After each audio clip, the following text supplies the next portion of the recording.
Welcome again, Cancer. It's October 2016. Dadhichi here from astrology.com.au with your month in focus. That is the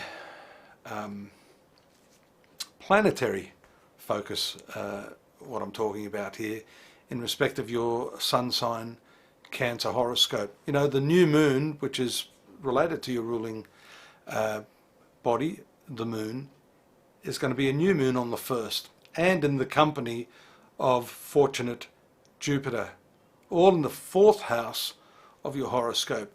This marks the beginning, from the way I see it, of a new cycle for you relating to your inner happiness and contentment. You know, the 4th house has a lot to do with what's happening on the inside, not just what's happening on the outside. Peace of mind, as they say, or rather, home is where the heart is here within yourself. And a new moon is the heralding of this new cycle that will commence. And having Jupiter in the company of the new moon or nearby is a further testimony of a really joyful, positive state of mind, especially with respect to your family. So if any of you have been suffering some sorts of obstruction or difficult relationships in your domestic sphere, then this is a time when you can look forward to a lot of those issues being smoothed over and pushed to the side, making way for a whole new gamut of experience. I note also in your 5th house the transit of Venus. Venus is ruling your 11th house. 11th house has to do with the fulfillment of desires and dreams. It is also the social planet, and it is also the planet of love. The 5th house of your horoscope has to do with issues of love and romance. So this is a really nice transit, bringing with it some idealistic tendencies due to the triangular aspect to Neptune, which is taking place in the sign of Pisces, your 9th house. These are all good placements. What this actually in effect means is that there's a grand trine, what we call a grand water trine. Again, further testimony to the good feelings that you may feel under this. You could really attain some ideal at this time, or at least feel as though you're on track to achieving what it is you want in your life.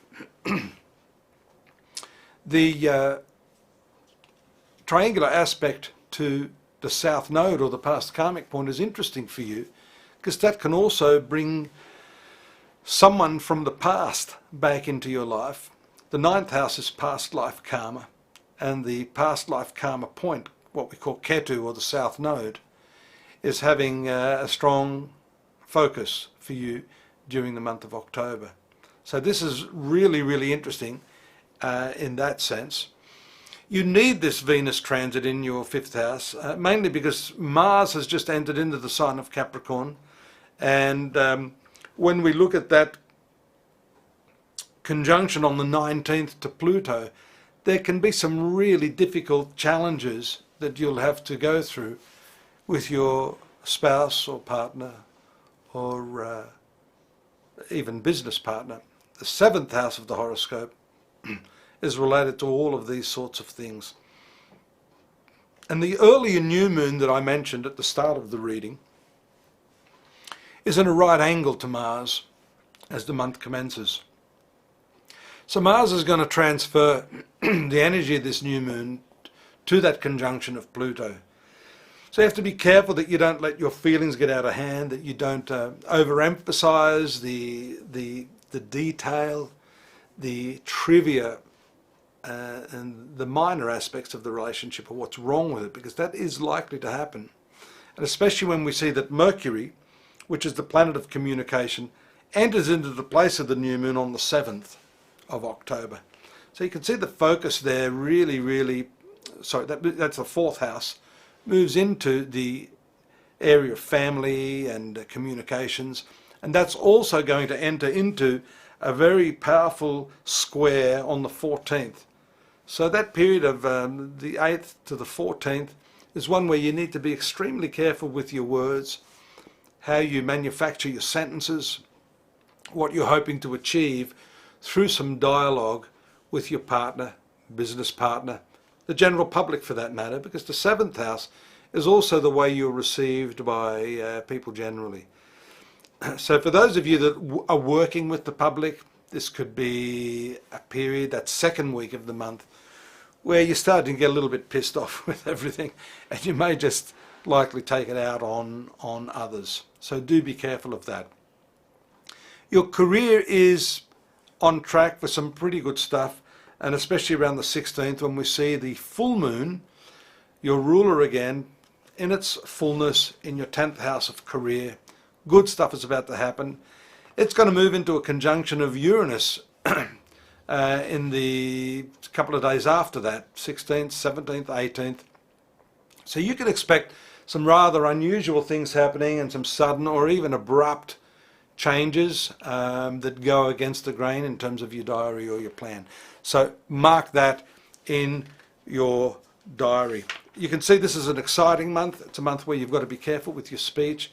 It's a month where things can happen to bring inner peace and resolution on the home front. But again, you've got to be careful with some of these other aspects that could sort of derail you again.